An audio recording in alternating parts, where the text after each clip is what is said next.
Hello guys, आप लोगों को मेरा नमस्कार प्रणाम। आज हम जो कहानी सुनाने जा रहे हैं, इस कहानी का नाम है पुष्प के बदले शरण। चलिए सुनाते हैं इस कहानी को।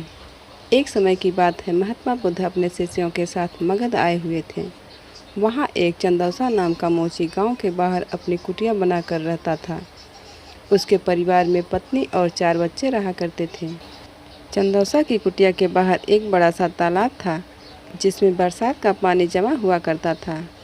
चंदौसा सवेरे उठकर जब तालाब पर गया तो उसे एक कमल का पुष्प दिखाई दिया, जो दिव्य पुष्प था। चंदौसा ने अपनी पत्नी फुलौरी को उस पुष्प के बारे में बताया।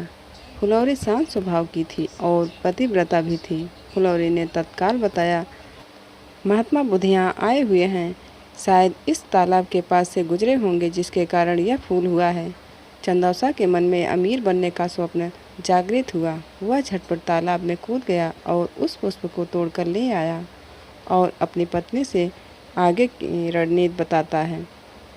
मैं यह पुष्प राजा को देकर इसके बदले में ढेर सारा मूल्य प्राप्त करूंगा और हम लोग अपना जीवन आराम से व्यतीत करेंगे। फुलौरी बोली, यह तो अच्छी बात है, पर यह पुष्प हमारे किस काम का? यह पुष्प राजा को ही दे आइए। चंदौसा बोला, ठीक है, मैं शीघ्र ही लौट कर आता हूँ। कहते हुए वह राजमहल की ओर तेज कदमों से निकल पड़ा। रास्ते में चंदौसा को तेज कदमों से जाते हुए एक व्यापारी देख लेता है।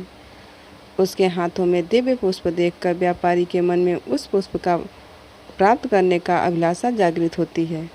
व्यापारी आवाज़ देकर चंदौसा को बुलाता है और उस पुष्प का मूल्य पूछता है। व्यापारी उस पुष्प का मूल्य 200 वर्ण मुद्रा देने को तैयार हो जाता है, किंतु अंत समय में चंदौसा यह सोचता है, अगर व्यापारी जब इस पुष्प का मूल्य 200 वर्ण मुद्रा दे रहा है तो राजा अवश्य ही इसके अधिक मूल्य देगा। व्यापारी को न करते हुए वह राजमहल की ओर दौड़ता हुआ निकल गया। राह में राजा रत्नेश आते दिखाई दिए। चंदौसा ने उस पुष्प को राजा को दिखाया। राजा उस पुष्प का मूल्य 500 वर्ण मुद्रा देने को शीघ्र ही तैयार हो गए। चंदौसा सोच में पड़ गया कि इस पुष्पों में ऐसी क्या खास बात है जो व्यापारी और राजा इसकी प्राप्ति करना चाहते हैं, और मेरे पास यह पुष्प है जिसका मैं प्रयोग या मूल्य नहीं जानता। यह कितना मूल्यवान है, इसकी समझ मुझे नहीं है। एकाएक चंदौसा के दिमाग में बिजली सी कौंध जाती है।